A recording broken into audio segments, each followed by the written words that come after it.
Alrighty. Hello, everybody. So great to have everybody here. Thanks for joining us today. Very excited to get this conversation going with Dennis. We definitely couldn't be in more capable hands here. Dennis here has over 35 years of financial experience, being a financial leader, kind of in the market and everything.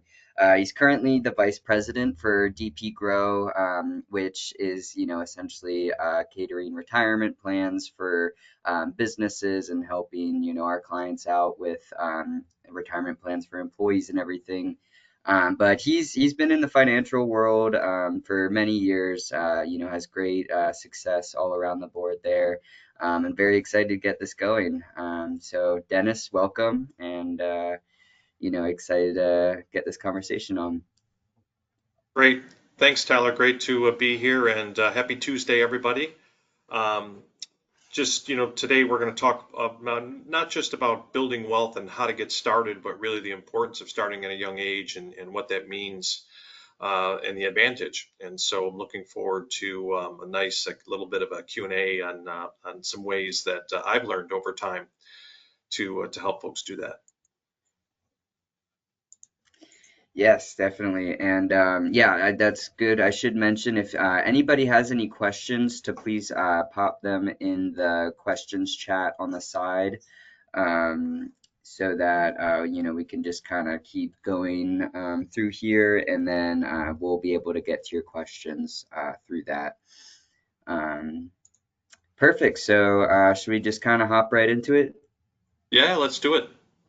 Alrighty, awesome. So, kind of starting from ground level, especially, me being kind of younger in the workforce here, kind of my foundations of financial knowledge are not all there quite yet, trying to build them and everything.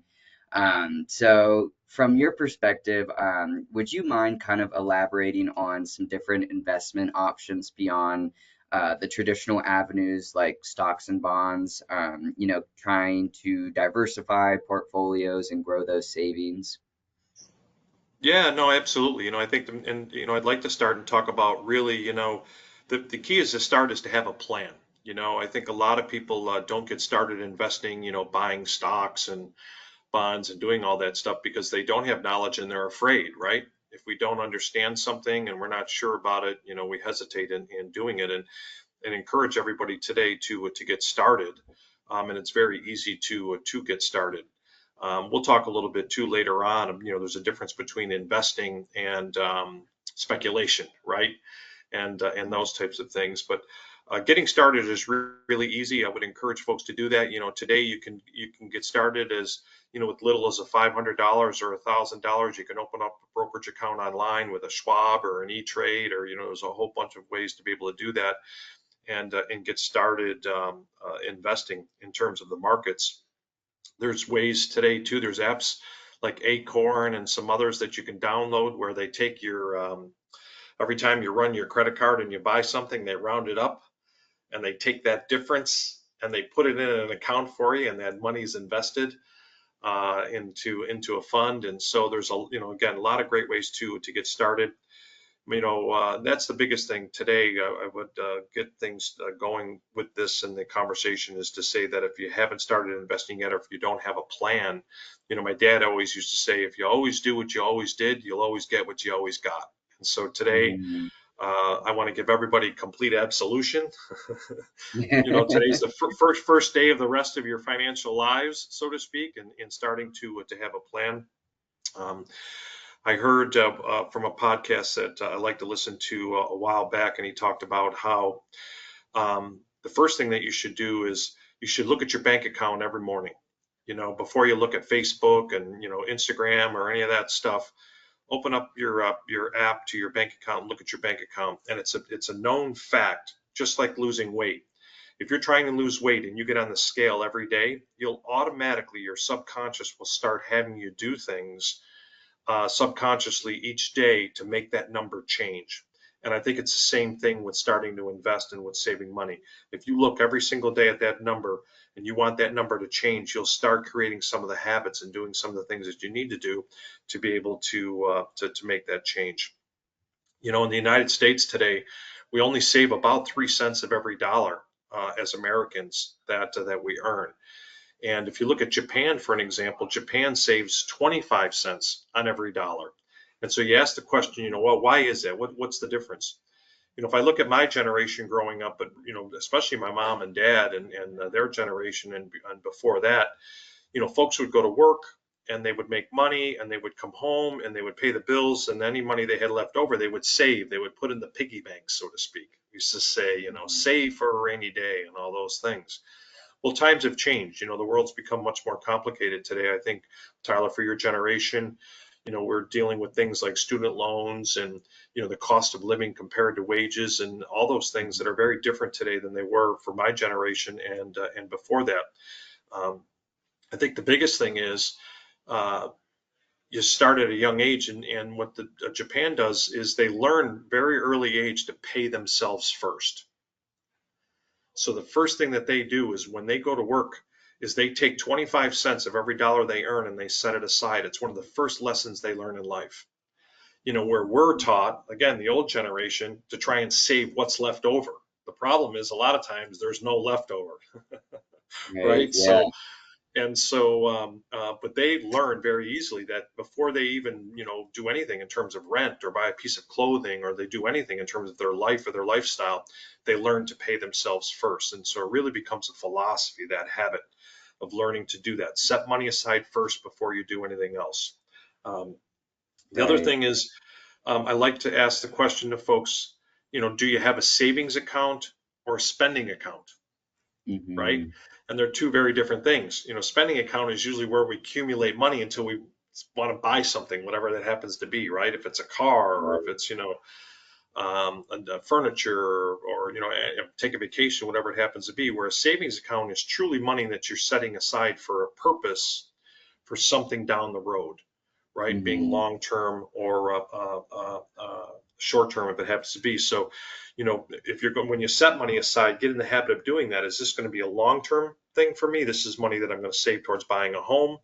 This is money that I'm going to save for retirement, right? This is going to be money I'm going to save to start a family, to start a business, whatever it happens to be, versus that spending account, right? Right. Um, and it's a great way to get started investing. So if I open up that brokerage account, right, that stock account, what I want to do is before I even think about buying a stock, and we'll talk about that in a few minutes, is I add money to that account, right? That's my Hmm. investment account. That's my means of saving money. So again, it's a great way to get started.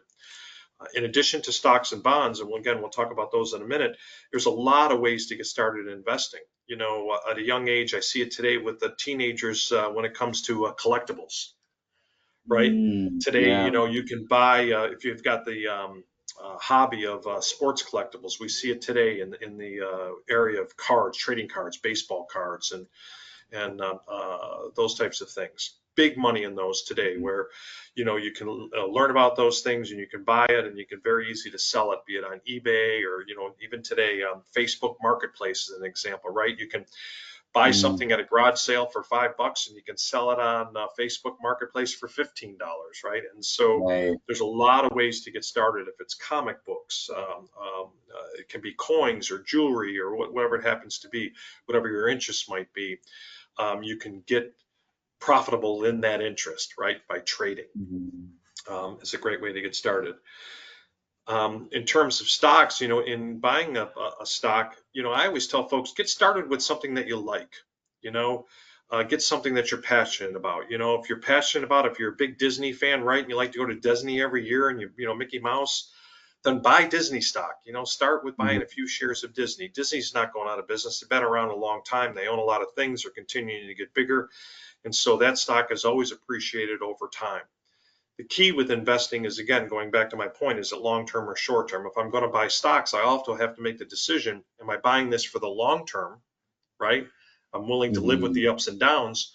Or am I buying this stock with the idea that I want to sell it at a profit? And if I'm going to sell it at a profit, how much profit do I want to get? right? Right. Because that stock Hmm. could go up tomorrow and I could sell it tomorrow and I made money, right? Yeah, Do I want definitely. to pick a price? One of the things that I always like to do, and I've always done with stocks, is I would do a little bit of homework. I would always want to get into a sector that I liked or I was interested in. If it was energy, maybe I work in the energy industry and I know something about it. You know, Hmm. maybe I'm in retail and I know something about retail, right? I know what retail is doing well or not. I know if Starbucks is doing better than Dunkin' Donuts. And so you can Right. find a specific industry and buy that stock. And if you know a little bit about it, you can think about that. I always came up with a price. I always made a decision. This is what I think and what I want to sell it for. And when I did, I never looked back. And Got so it. that's how I like to be profitable in buying stocks. Buy lots of different stocks, right? Let those stocks Hmm. accumulate in those accounts. Um, the other thing you can buy today, which is really popular, is what is called ETFs, exchange traded funds. And what these are is they're mutual funds, which you're buying shares of a pool of money. But instead of buying a bunch of different stocks, they're very sectored on a specific industry. So, example, when COVID came, everybody wanted to be the one, let's buy the stock who comes up with the vaccine first, right? Right. Yeah. Wouldn't that be great? Who's the first company to come up with the vaccine? That's the stock that I want to Yeah. own. So instead of trying to figure out who that was going to be, you could buy an exchange traded fund or an ETF that went out and purchased all those pharmaceutical companies that were trying to create a vaccine, Let's see. right? Yeah. And so again, you can invest in different sectors or industries versus just trying to pick the one particular stock or company that's going to go up. So ETFs are a great way to investing get started as well. Real estate, of course, real estate's a great way. Buying a home, is and we'll talk about good debt and bad debt, but real estate, buying a home, or a condo, a townhouse, so whatever, owning versus renting. What we're Mhm. seeing a lot today too is in the marketplace is where people are buying homes. They might buy a little bit larger house than they need, and they're Airbnb. They're Right. opening their home up to folks coming in and letting those folks pay to stay there. If they're traveling a lot, you've got single people today that maybe are traveling a lot for work and they're not around very much. Again, Airbnb is a great way. Buying income property, even any type of a real estate or ownership, with the idea of owning it and the idea of maybe renting it is something we're seeing in the marketplace today, very much so.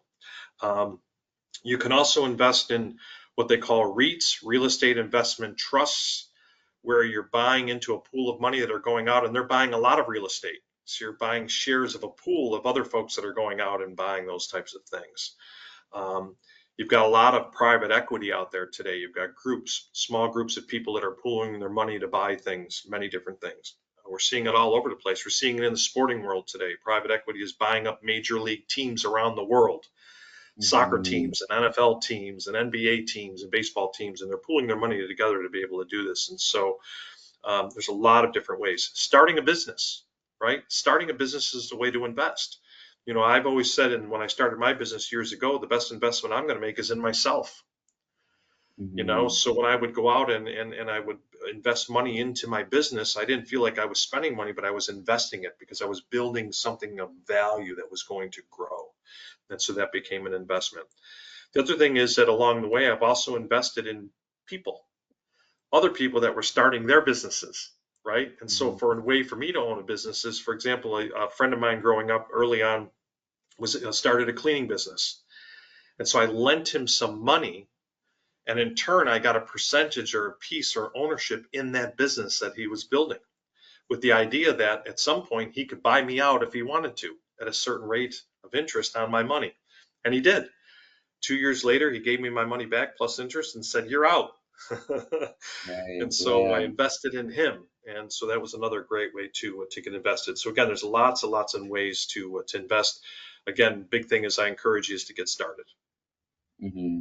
Yeah, having that plan and um, really cool to hear too. There's so many more options than kind of that traditional stocks and bonds. I think that's what most people, kind of hear when you say investment and everything like that.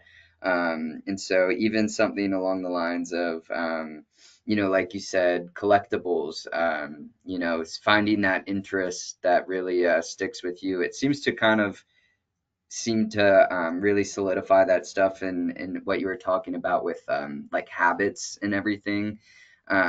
Stuff is going to stick a little bit more when, out of persistence, but probably also out of desire, just aligning your, values and goals with what you're putting your money into there. So, yeah, that's really great to hear. Thanks so much for kind of elaborating on, the whole all of the options there we have. So now I might kind of switch gears a little bit and ask a little bit more about retirement, if that works for you. Yeah, Perfect. absolutely. Great. So yeah, I got a question here. First question, once someone is contributing already to a 401k, what are some strategies you would recommend for specific investment pathways to maximize kind of your returns on that 401k? Yeah, a great question. And today most 401k plans have what are called active and passive investments. An active investment would be an actively managed fund in a specific asset class. So you can invest based on different asset classes, be it large cap, which are large capitalized companies, mid cap or small cap. So different asset classes within those funds, and those fund managers are buying stocks in those that pool of money, so to speak. And you're buying shares of that pool based on a certain asset class. So that's one way to diversify is through different classes, making sure that if you're going to do a large cap, mid cap, small cap.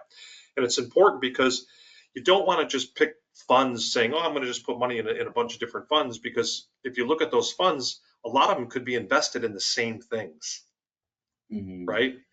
And so you're buying the same thing. You're not diversifying truly. If the top 10 holdings of Fund A are similar to the top 10 holdings of Fund B, the only thing you've got is a different manager who's, in terms of percentages, but you want to be able to make sure that the holdings are different. And that's why different asset classes is great. And you could also do things like international, right? Funds that are focused on different sectors, be it the Pacific part of the world, right?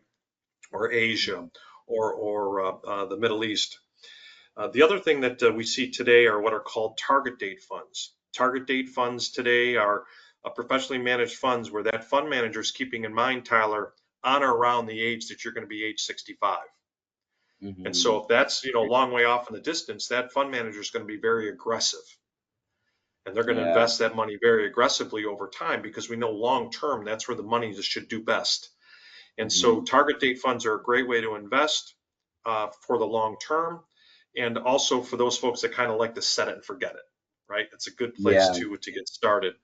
And then the last one are what are called index funds. Index funds have become very popular today.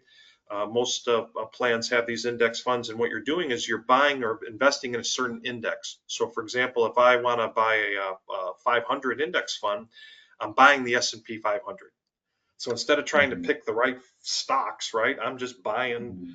a fund that buys those S&P, those top 500 companies that make up the S&P 500. So those are very popular. Things like the Russell 2000 or the Dow Industrials. So you can buy a Hmm. specific index versus trying to pick specific companies or stocks. The last Got thing I it. would say on that too is to making sure is that you can do your equity and your bond mix, right? You can do a specific balance between equity versus bonds, depending on what your risk tolerance is.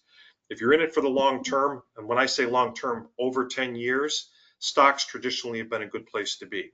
If you're a little more conservative than that, and you go to sleep at night, and you don't like the ups and downs, I always ask that question, right? If it's going to keep you up Hmm. at night, then you want to make sure that your equity versus bond mix is a little stronger. So you're not so much in just stocks, but you're in some more conservative bonds as well. And then lastly, of course, is diversify. You don't want to put all your money in one place, right? In one basket. Hmm. So as you accumulate money in the 401k plan or a retirement plan, diversifying out into some of these other sectors or asset classes makes sense. Wonderful. Yeah, and just kind of to hit on that last point there, um, you kind of mentioned a little bit, kind of at the beginning of the question, why, if you have plan A and plan B, you don't typically want that overlap. And so, like, why is it so important to diversify those investments and everything. Yeah, and again, it's goes back to the old adage, you don't want to have all your eggs in one's basket. Things change, right? Things change based on a lot of things. We're seeing, 4 or 5 years ago, the last thing that we were looking at to invest in would be something that paid higher interest or interest rates because interest rates were so low, right? And Hmm. so we wouldn't want to put money into fixed interest because fixed interest was less than 1%. Today Right. that's different. We can get fixed interest. We see it out there, as much as 5.5, 5.75%. And so things change. So it's keeping an eye on that. Um, Things change in terms of industries, right? We see things going on today. We know that tech has gone crazy, right? AI and tech has been, leading the markets. It's been the place to be. Um, where we've seen some other sectors struggle. We've seen retail struggle, as we know, in recent years, right? A lot of companies are going out of business. We don't see as many targets around as we used to, right? And Hmm. so we want to make sure that we don't have that overlap, that we're spread out and we're in funds that, again, are trending towards those things that seem to be doing well. And again, that we own different things, not all the same things. We don't want to have all the same 10 holdings in each one of those Right. funds. Yeah, definitely. Yeah, it makes a lot of sense, especially a little thing called COVID, not so long ago, also further changes stuff. So yeah, Yes. we definitely live in a yeah, very ever-changing environment right now, especially workforce type stuff and especially financial options there. So yeah, definitely great to hear kind of that importance of owning those different things. Um, and so, kind of another question I got for you is honestly just me being, 24 and kind of building this knowledge here. I don't know what a pension plan is at all, and where I've heard about them, but I've never quite seen one before. So, could you kind of distinguish between that and a 401k, and why that has declined over the years? Yeah, no, it's a great question. If you think about, again, our moms and dads, at least my moms and dads, and definitely their moms and dads, a lot of people went to work years ago for a pension. And if you think about that back in those days, the owner, the company of the owner of that company would put money away. They would decide where to invest that money, and then they would pay that money out to that employee over a guaranteed period of time. So you would go to work, maybe work 25, 30 years at the same company, right? Mhm. And then at the end of that company would give you a guaranteed paycheck for the rest of your living life. That was a pension. So the employer was responsible for putting money away. They were responsible for investing it. They were also responsible for the science, the math, the distribution of that money over that employee's lifetime. Well, of course, then the 80s came, and in addition to cassette tapes and Van Halen, we got 401k or retirement plans. And the reason why that happened, Tyler, the biggest reason is it was a bunch of reasons, but the biggest one was mortality changed. The government hadn't changed the mortality tables, CSO mortality table since 1958. And when they did that, the math, the science said people were living longer. They weren't dying too soon anymore. They were living too long. For example, at the turn of the century in the early 1900s, the average life expectancy for a woman was 40. You know, Wow. today, Okay. today it's 87, right? And so when the math changed, then the science said we can't afford to do this any longer. Employers can't afford to put the money away. They can't afford to invest it responsibly. More importantly, they can't afford to guarantee paycheck it to that employee. So they handed that responsibility over to us almost overnight. And they said, you got to put the money away yourself. You got to decide where it's invested. Oh, and by the way, you also got to understand the math and the science so you don't run out of money over your Mhm. retirement lifetime. And nobody really talks about that. So the need to save money long term for retirement today, I think, is greater than it ever has been. So then, number one, that's the number one reason why you want to do it. The other thing that I would tell you is the advantage of putting money away. And I think, for example, as a 401k is a good place to put some money is a lot of times the employer will do some type of a match, right? There's a benefit that's built into that retirement plan. So because they don't want you to have to do it all on your own. They're going to give you some money. They're just not going to give you all the money. Right. And so if in doing that, you want to be able to at least get the match. I've been doing this a long time, and I got to tell you, Tyler, there's no better investment in the world than free money, right? Free money is free money. That's the best. And so you want to, be able to take advantage of that. So if I put in a dollar, you put a dollar in. So for example, if I make $50,000 a year and my employer is doing a 3% match, that means if I put in $1,500 over the course of a year out of my paycheck, the employer is going to put $1,500 on top of it. That's great, right? Mhm. And so that's the advantage of a lot of retirement plans today, is that there's some type of a match or contribution that the employer does. The second is 401k and or retirement plans are what they call non-probatable assets. And what that means is if something happens to you, that investment does not go to probate. It's not part of your estate. It goes to a named beneficiary. So you have a named beneficiary, and that money immediately passes on to whoever you want it to pass on to. It's also protected asset, a lot of times in terms of a lawsuit. So if I, unfortunately get involved in some type of litigation or some type of an issue, it's very difficult for them to come after to be able to attach to that asset, that retirement plan asset. Um, the other thing is a lot of 401k and or retirement plans today do have some form of access. You can loan or borrow against a 401k. Now, we never encourage a loan, right? We will talk about that in a minute, I'm sure, about debt. Mhm. As Dave Ramsey said, we don't want any of that. But, the fact of the matter is, if I do need money for whatever reason, I can borrow from my 401k plan as an example. I have to pay interest, but I'm paying myself that interest. I'm not paying it to a bank, or I'm not paying it to somebody else.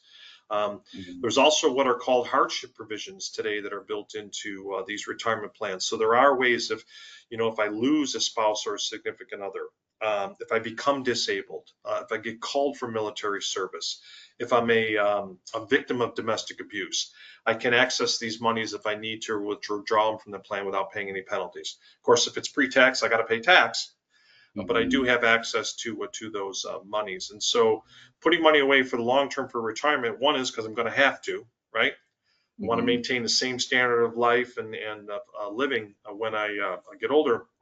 Um, but it's also a great place to put money, like I said, if a need be, um, for some of the things we just mentioned. Wonderful. Yeah, that's also really nice to hear. Yeah, kind of very well protected, especially when it comes to beneficiaries, always hard to think about the worst case scenarios. You don't want to think about them, but, with stuff like this where there could be a lot of money on the line, it's very important to think about that stuff. So yeah, now, yeah, I'd love to kind of hop into, as you mentioned, loans, and kind of decipher what is good debt versus bad debt. And especially, I'm sure we're all aware these days, student loans in general. They're many people have them, and there's many debates around them, and kind of confusion, I think, on where people stand. Will there be forgiveness, will there not be forgiveness? Is there a way to get better rates and everything? So yeah, if you wouldn't mind kind of just hopping into the difference of good and bad debt there, and just some recommendations for paying off some really high interest loans like that. Yeah, no, it's a great, that's just a part of the world today. I'm a big Dave Ramsey fan and have been over the years. And of course, Dave Ramsey tells you, don't get in the debt, stay out of debt, and never have any debt. And there's nothing wrong with that philosophy. The problem is that life happens, right? And sometimes we get into situations as in society where debt becomes for whatever reason, a part of our lives, and so we have to manage that piece just like we do our investments. Um, the real world, so to speak. I've always been a believer that there are such things as good debt and bad debt. An example of a good debt would be a mortgage, right? I don't think a mortgage is a bad thing, particularly in recent years with low interest rates. If I could borrow somebody else's money, the bank, and I could buy an asset that's going to appreciate in value, right? Because the value of that property is going to go up. And what I'm paying in the form of interest is less than what I'm earning on my money somewhere else, right? So I'm Mhm. investing, right? I'm making money in the market, let's say, and I'm paying, 2 or 3% interest on my borrowed money to have this mortgage for a home or investment property or whatever it happens to be, I'm earning more money with the rest of my money that I'm paying on that money. That's a good thing. That's how, what we Mhm. call leverage, right? We can leverage a debt. So a lot of times mortgage could be a good way to do that in terms of good debt. In terms of student loans, we got to remember when we take a student loan, why we took the loan to begin with, and it was to investing in ourselves. Student loan was a way to invest in yourself in terms of an education, so you could have a better occupation and or um, life, so to speak, right? In terms of what you want to do out there in the world. And so you made that investment, and we went out, a lot of us, and we got to borrow money to go to school, and now we got to pay it back. And so Mhm. it's a part of the deal. What I would say in terms of student led, I don't know what forgiveness is going to be there or not, but the big thing is come up with a plan to pay it back. You got to have a budget. And I think, the should have said this in the beginning, in addition to savings and investing and all that good stuff, is we have to have a personal P&L. We got to have one side column, the money coming in the door, and then where's the money coming out the side, right? So a basic budget, I think, is critical, and you should start doing that budget while you're in school. Know what the numbers are when I get out, right? And know what those numbers are going to be. What am I going to have to pay back, and come up with a plan to be able to do that. As I mentioned earlier, too, negotiate. Those rates that you took those loans out might be at a much higher rate than rates that you might be able to get now. And the bank's not going to call you and offer you a lower rate. Yeah, wouldn't You expect know, that, that's for sure. so um, a lot of folks have multiple loans. It's not just one loan, right? But they took a series of loans. If they were government-backed loans, if they were private loans, whatever they happen to be. So there's different interest rates and different terms on those loans. See about consolidating those. Get those interest rates down. Try to get that payment period back. Um, Try to double up on your payments if you can. To shorten the terms of those loans, to bring those loans closer to action.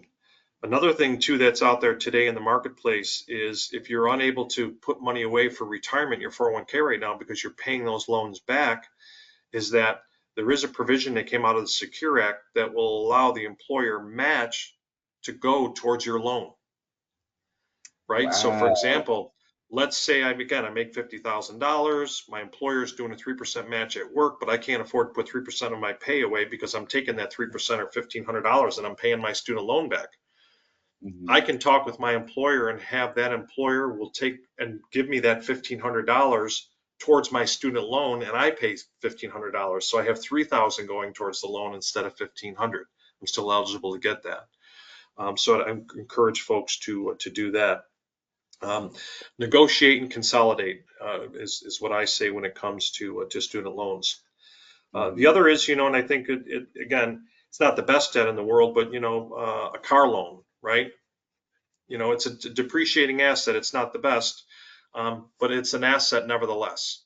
And I think, today's world, I think, it could be better to buy a car than to lease a car. Again, it's all up to lifestyle and affordability and those types of things. But um, looking into that again, shorter term being better. Um, but you've got to have transportation. You got to have a car. You can manage that. Bad debt, of course, we know is credit card debt. Mhm. Credit card debt, high interest, what we call unsecured debt is you want to have as little or none of that as possible. Same thing, if you have that now, negotiate. Find and negotiate and consolidate. A lot of those credit cards, when you take them out, will have a attractive maybe 1 year, no interest, you know, Mhm. um, or I can go and I can buy furniture 12 months free. Make sure you stick to those terms because after a year, what happens is, they're charging you 30% or better interest. Back in the Mhm. 1930s, if I charged you 30% interest, it'd be loan sharking. That's what the mob used to do. Today the Mhm. mob is the banks, right? It's legal. That's So, right. um, you definitely want to make sure that you're negotiating those. Call the credit card companies themselves. Let them know that, hey, look, I'm going to take this business somewhere else. I'm going to give you the opportunity to lower the rate. I'm going to let somebody else have it. and you can negotiate those things. And then lastly is, when you're making purchases and you're going to use debt, want versus need. I think that's one of the most important questions that my father taught me was, when I'm going to buy something, is it something I need or is it something I want? And a lot of times when you do that, it will help you make a decision that, maybe I shouldn't do this right now. Maybe I should wait till I set the money aside in that spending account, Yeah, that's right? right. To be able to make that purchase versus making that purchase today. Right. Wonderful. And so, kind of as you were going through, is that kind of how you would prioritize paying off debt? Is basically, for example, credit card debt being that bad debt, prioritize paying that off first before working on a car payment if, that's a discrepancy there. Yeah, you really want to pay off the high interest versus the lower interest for sure, right? That's Hmm. absolutely because that's just money that's not going towards principal on anything. Um, Tyler, I'm going to move into a subject. I know we're getting close on time Hmm. here. I wanted to talk a little bit about the time value of money, and I know that's one of the questions that you had today, right? Is why Hmm. do all this at a young age? Why is it important? Why don't I just wait till I, get a Yeah. better job or, I excel in my career or, do all that stuff? I would like to share today that I think the crystal ball when it comes to investing is your money over time. We don't know what the markets are going to do, and we don't know what interest rates are going to do from year to year, and we don't know these things. We can try to predict, but really, as a young person, the time value of money is the biggest thing you have, getting started at a young age. And I want to give you some examples of those. There's an accounting rule out there. If you take 0.72 and you divide it by whatever yield you're earning on your money, it will take you the number of years that it takes to double your money. And so let me give you an example. If I have $5,000 and I'm 25 years old and I invest it and I just leave it invested, unless I say I put it in the S&P 500. If I put it in the bank and I got a 6% rate of interest and I just got 6% for the life of that $5,000, that means that at 0.72 divided by 0.06 means my money would double every 12 years, right? So when I'm 37, it's 10,000. When I'm 49, it's 20,000. When I'm 61, it's 40,000. When I'm 73, it's 80,000, right? Simple math. Wow. So my money doubles every 12 years. So if I invest it, let's say I put it in the S&P 500 over that same period of time, and the S&P 500 does 12% versus 6. On the surface, you think, well, if I get 12% versus 6%, I'd have twice as much money, right? Yeah. But think about the time value of money at a young age. So at 25, my money doubles every 6 years versus 12. So at 31, it's 10,000. At 37, it's 20. At 43, it's 40. At 49, it's 80. At 55, it's 160. At 61, it's 320. At 67, it's 640. And at 73, it's $1.3 million versus 80,000 at six. Think about that. Wow. That's the Yeah. crystal ball, right? If you're 25 years of age today and you can save $100 a week, I know that's a lot of money for a lot of folks that are coming out of college, but if you could learn to save $100 a week and just put it in the S&P 500, at age 55 you'd have $1 million. Historically, that's what the S&P 500 has done. 100 a week, 25 at 55, I got $1 million. If I wait till I'm 35 to save that 100 a week, I've only got 330,000 Hmm. by just waiting 10 years. And so I think the time value of money is really the key when it comes to and why you want to get in the habit at a young age. You have such a huge advantage. Definitely. Yeah, and I think that's kind of the uh, biggest thing we can really feel empowered in right now as, young professionals is, even though, me being 24, I may not have a life experience in finances and, knowing exactly how to do it, but I at least have, the privilege of the younger age to really focus on this stuff now. And like you said, just that 10-year difference between 25 and 35, that's a massive discrepancy in kind of the end result there. Um, and Huge. so, yeah, yeah, definitely. And so, yeah, you kind of suggested, you know, if possible, figure out if you can investing that $100 a week, in the S&P 500. Do you have kind of any other suggestions such as those to really utilize that time value of money right now? Yeah, I would say, again, we talked about a lot today and different ways to do it, et cetera, Tyler. The biggest thing I would say is read something.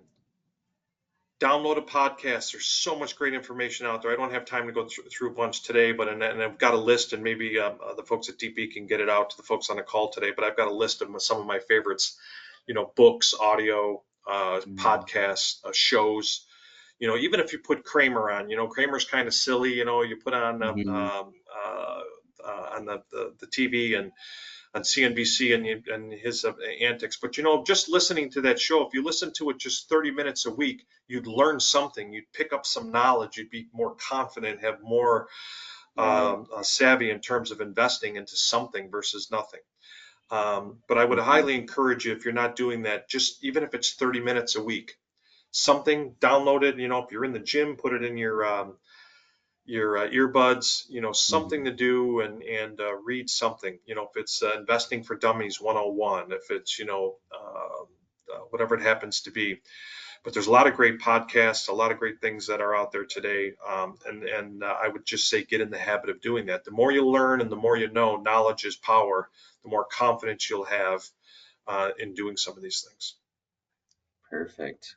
Wonderful. Well, yeah, I can't thank you enough, Dennis, for all this wonderful knowledge you've been providing us today. And I know for me personally, it kind of just helps with that general fear of the market, of the future. I think especially, a byproduct of COVID times and just seeing how crazy a market can go and the volatility that can happen kind of instilled a lot of fear in kind of young professionals coming into the workforce, not trusting longevity and time in general, and just kind of being put at ease with that stuff, and knowing that there are plenty of options to create success for yourself. Really helps a lot with that fear. So yeah, thank you so much for your time today and answering all these questions. And for everybody else here, we will provide you with the recording here. And yeah, we didn't have any slides or anything, so yeah, we'll just have the recording sent over to you at the end of this call here. But might just take another moment to see if there's any questions and maybe popped in the chat there at all. Um, but yeah, overall, wonderful stuff today. Really appreciate it, Dennis. Great. Thank you, Tyler. It was fun. Um, yeah, don't be afraid. Get started. Yeah, definitely. Hop on it now. That's I know what I'm doing after this call now. Looking at some different options out there. All Great. right.